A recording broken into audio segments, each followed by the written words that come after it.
It was one of those quiet afternoons when everything seemed ordinary, yet something inside me felt unsettled.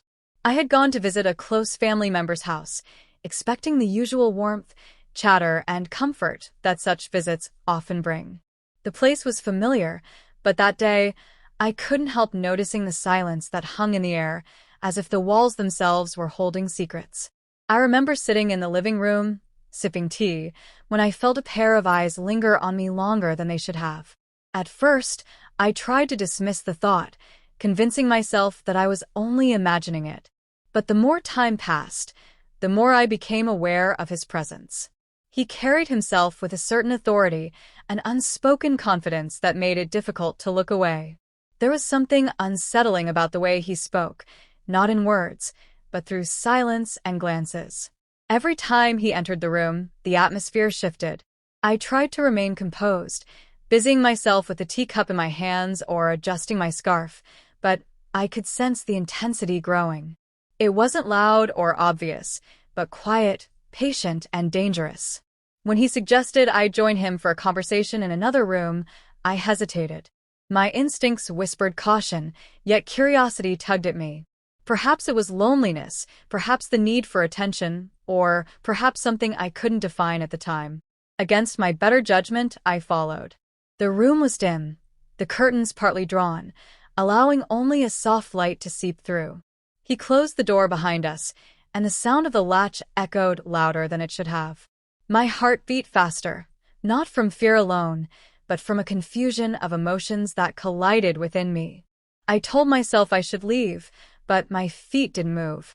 He spoke softly, asking questions that felt harmless at first, about life, about the difficulties I was facing, about how I sometimes felt unseen. His tone was kind, almost too kind, and it struck a chord in me. It had been so long since anyone had asked me how I truly felt, so long since someone had looked at me as though I mattered. As the conversation deepened, I realized he wasn't only listening. He was studying me, memorizing every shift in my expression, every hesitation in my voice. I felt vulnerable, as though he could read the thoughts I kept hidden even from myself. His words carried weight, but it was his silence that pulled me closer. I tried to keep the space between us, yet with every step he took forward, the air grew heavier. My mind screamed at me to resist, but my body betrayed me with its stillness. When he leaned closer, I felt the warmth of his breath, the unspoken promise of something I knew I shouldn't allow. For a fleeting moment, time seemed to freeze. I thought of loyalty, of trust, of everything that bound me to the life I already had. But I also thought of the emptiness I often carried, the longing I tried so hard to silence. His presence filled that emptiness like water rushing into cracks of dry earth. The closeness was intoxicating, terrifying, and irresistible all at once. My chest rose and fell with quick breaths, each one sharper than the last. He reached out, gently yet firmly, as if testing how far I was willing to go. And in that moment, the line between right and wrong blurred into nothingness. I closed my eyes, not because I wanted to escape, but because I couldn't bear to see the choice I was about to make. The sound of my heartbeat drowned out the silence, and though no words were spoken, everything had already been decided. The weight of what was happening pressed heavily on me, yet I didn't move away.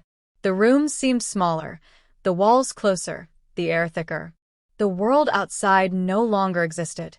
There was only the two of us, locked in a moment that shouldn't have been, yet felt inevitable. And as the quiet stretched on, I realized that whatever came next would change everything.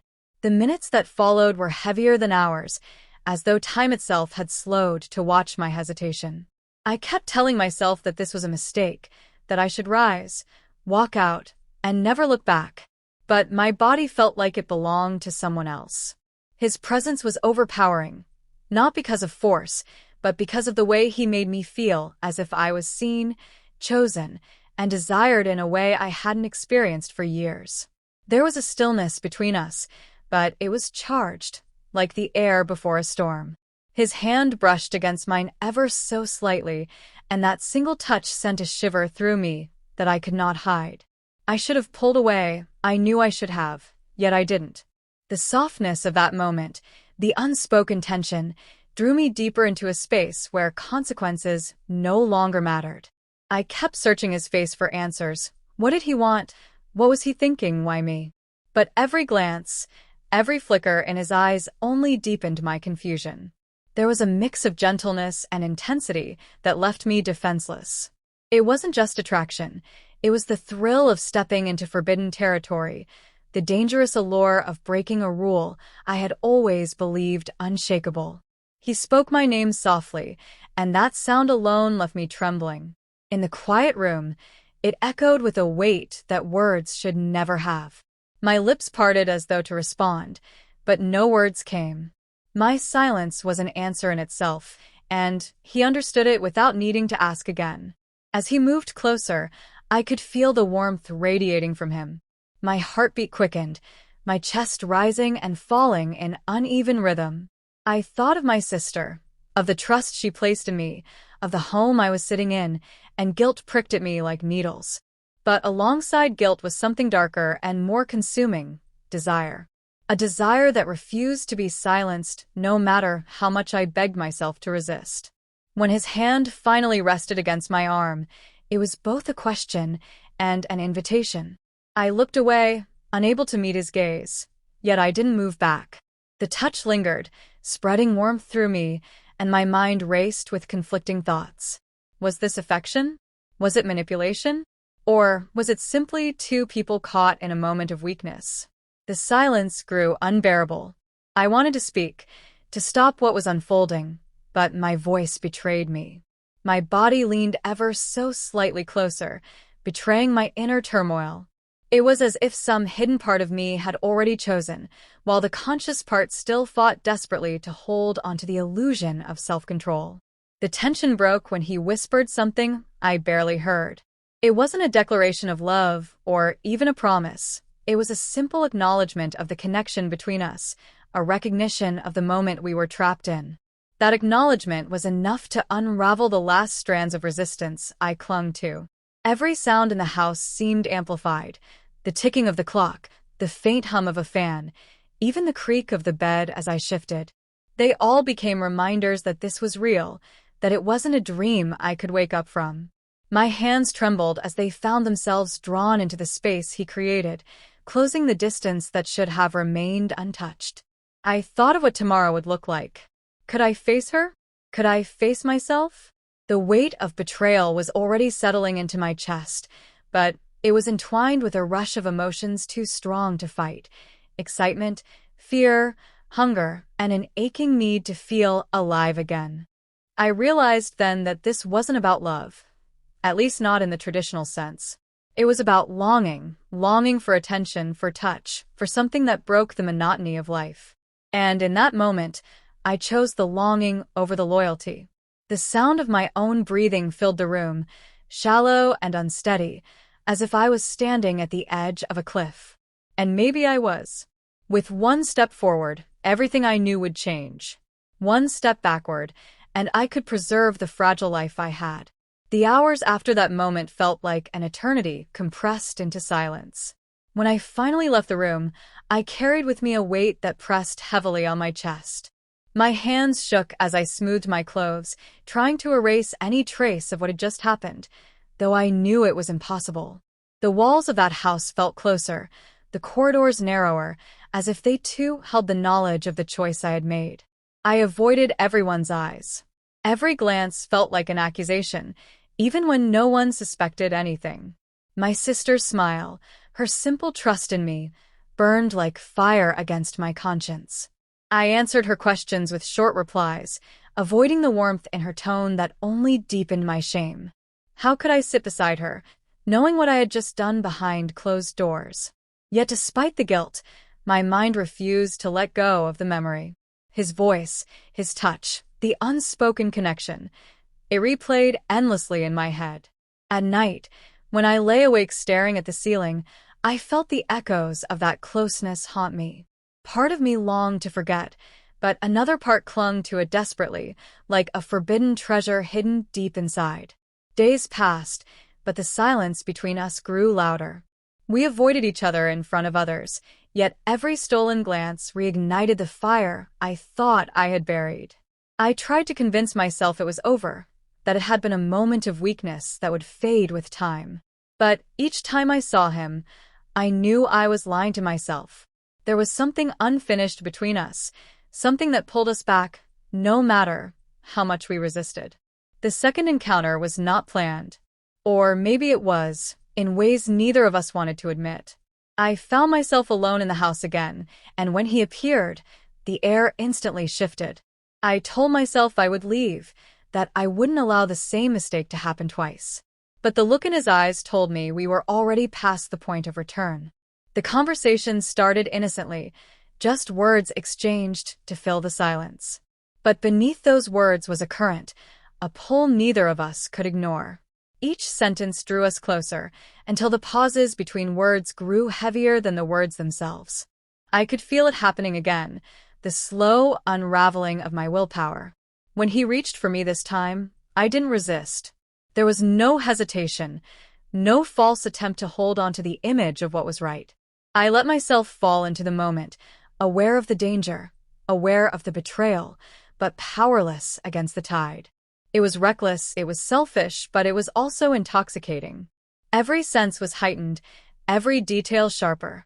The sound of the clock ticking, the faint scent of cologne, the warmth of his nearness. And yet, in the middle of that whirlwind, the guilt was never far away. Even as I surrendered to the pull between us, I felt the shadow of consequences hovering over me. I thought of what would happen if anyone knew, if the secret slipped into the open. The thought was terrifying, but not enough to stop me. It only made the secrecy more intoxicating, as though every risk heightened the desire. Afterwards, when silence returned, I couldn't look at him. My chest felt tight, my throat dry, and I wondered what kind of person I had become. I wanted to ask him what this meant, if it was love, or just desire, or something else entirely. But no words came, and he didn't offer any. The silence between us was both terrifying and comforting, binding us in a way that words never could. When I finally left that day, I walked slower than usual, as though dragging the weight of two lives with me. The life everyone saw, and the secret one that only he and I knew. Outside, the world continued as if nothing had changed. Children played in the streets, neighbors exchanged greetings, the sun set like it always did. But inside me, everything was different. That night, I lay awake again, torn between shame and yearning. I told myself it had to end, that I couldn't keep walking down a path that would destroy everything if discovered. But the truth gnawed at me. I didn't want it to end. I wanted more. And that desire was stronger than any guilt, stronger than any promise I had once made to myself. I knew then that what had started as a single mistake was becoming something deeper, something I couldn't control. And as terrifying as that realization was, it carried a dangerous thrill I could not resist. The weight of secrecy grew heavier with each passing day. Every time I visited the house, I felt as though invisible eyes followed me, whispering truths I prayed no one would uncover. I smiled when expected, spoke when spoken to, and pretended everything was normal. But beneath that calm surface was a storm I could barely contain. He and I exchanged only the briefest glances in public, carefully measured so no one would suspect. Yet those fleeting moments burned hotter than any words ever could. Each time our eyes met, the memories returned with an intensity that made it impossible to think clearly. It wasn't just attraction anymore, it was an addiction, and I feared I had already lost the strength to resist. The guilt became a shadow that followed me everywhere. At night, when I looked at myself in the mirror, I barely recognized the woman staring back.